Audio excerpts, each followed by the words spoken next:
As I mark my birthday this weekend, I thought to drop this special one. And then when you have your face beautifully done like this, you want to make the best of it, right? We ladies understand. So thank you, Amy Posh, for this glammed up face. One of the things that I try to do when I'm counting down to special times in my life, like my birthdays, change of seasons, like a new year, is seeking God's face for a promise, a word, or something that I'm trusting for. And while I was trying to, enter into that space in the last few days, a number of things came to me. And one that I will not forget easily is what I'm going to be sharing with you today.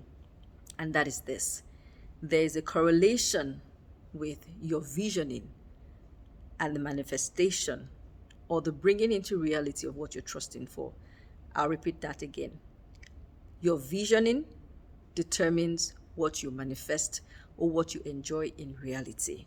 So I was listening to a message, Bridget Morris of Gateway Church recently, and she said something, a line that I could have missed easily, that our vision informs and also forms. And if you remember the promises in the word that talk about what you behold, you become, as a man thinketh, so is he. And, all these conversations we've heard here and there about being careful what you focus on because you finally and eventually become that thing. The more I thought about it, the deeper I got to see that how long you stay on a vision and how deep you think about it, in the words of one of my mentors, contemplate on it, will drive the swift coming in of that thing into your space.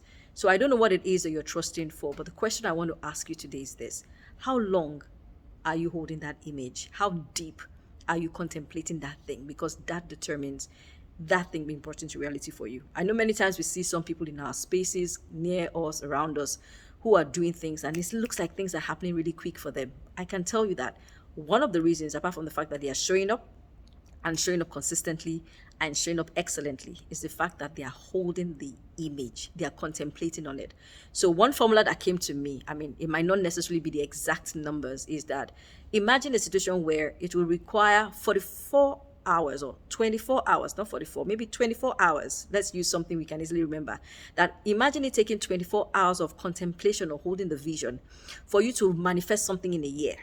Maybe you want to enter into a second digit of earnings, like you used to be on the 4 digits, now you want to move to a 5 digits, and it's like for you to be able to get it within a year, you need to hold that image for at least 24 hours.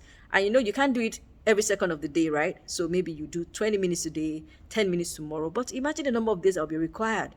The question is, how long do we stay doing it? And then when you're doing it, do you do it doubting? Because one of the things that I can tell you that also came to me while I was thinking about it is, what are the conditions required for you to eventually be able to see you're mastering that visioning? Is the state of your heart and your environment.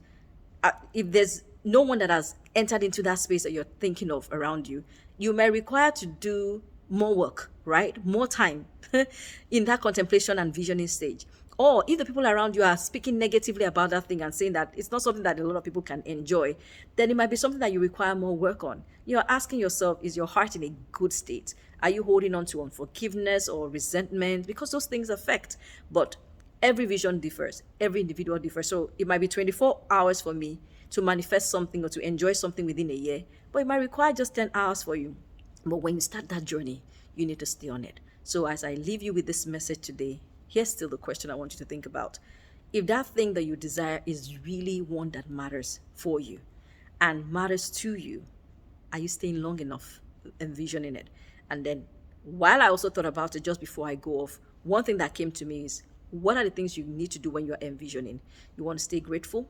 You want to focus and, stay thankful on that thing. If you're a person of faith, you want to pray in the spirit about that thing. And then you want to make confessions and declarations, speak positively about that thing. And if you're someone who is visual, you want to have images around you that speak to that thing. Well, keep that vision, hold the image, and see how you come into the reality of what you're trusting for. God bless.